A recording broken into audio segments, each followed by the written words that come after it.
നിർമ്മാണ മേഖലയിലെ കോൺട്രാക്ടർമാർ ഉന്നയിക്കുന്ന ന്യായമായ എല്ലാ ആവശ്യങ്ങൾക്കും പൂർണ്ണ പിന്തുണ നൽകുമെന്ന് മാണി സി കാപ്പൻ എം.എൽ.എ.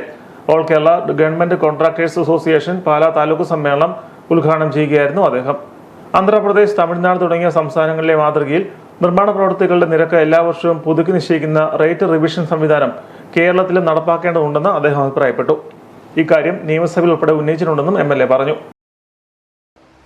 ഇതേവിടെ പറഞ്ഞ പല കാര്യങ്ങളും ശരിയാണ്. ഈ ഗവൺമെൻറ് വന്നപ്പോൾ ഞങ്ങൾ തന്നെ നിയമസഭയിൽ പറഞ്ഞതാണ് റേറ്റ് റിവിഷൻ കൊണ്ടുവരണം. ആന്ധ്രയിലും തമിഴ്നാട്ടിലുമൊക്കെ എല്ലാ വർഷവും റേറ്റ് റിവിഷൻ ഉണ്ട്.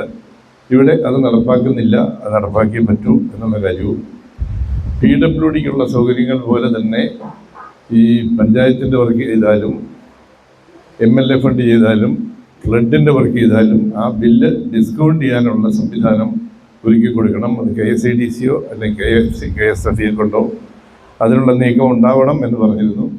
ഇതിലിപ്പോൾ വന്ന മന്ത്രിയും സാമാന്യല്ല കുഴപ്പമില്ലാത്ത ആളാണ്, ഞങ്ങളടുത്ത സുഹൃത്തുക്കളാണ്.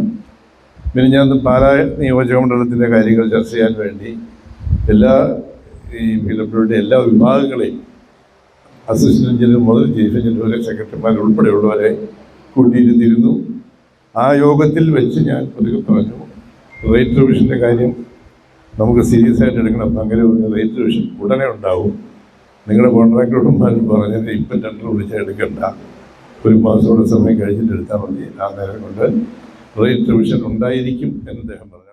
PWD പ്രവൃത്തികൾക്ക് പുറമെ തദ്ദേശ സ്ഥാപനങ്ങളുടെയും MLA ഫണ്ടിന്റെയും പ്രവൃത്തികൾ ഏറ്റെടുക്കുന്ന കോൺട്രാക്ടർമാർക്ക് ബില്ലുകൾ ബാങ്ക് വഴി ഡിസ്കൗണ്ട് ചെയ്ത് പണം ലഭ്യമാക്കുന്ന ബിൽ ഡിസ്കൗണ്ടിംഗ് സംവിധാനം KSFE അല്ലെങ്കിൽ KSIDC മുഖേന നടപ്പാക്കാൻ നടപടി സ്വീകരിക്കണമെന്നും അദ്ദേഹം ആവശ്യപ്പെട്ടു. മുൻ ജില്ലാ സെക്രട്ടറി മാത്തച്ചൻ വാടാന സ്വാഗതം ആശംസിച്ചു. താലൂക്ക് പ്രസിഡന്റ് ഉണ്ണികൃഷ്ണൻ S അധ്യക്ഷത വഹിച്ചു. Taluk secretary Sudhakaran PN report അവതരിപ്പിച്ചു.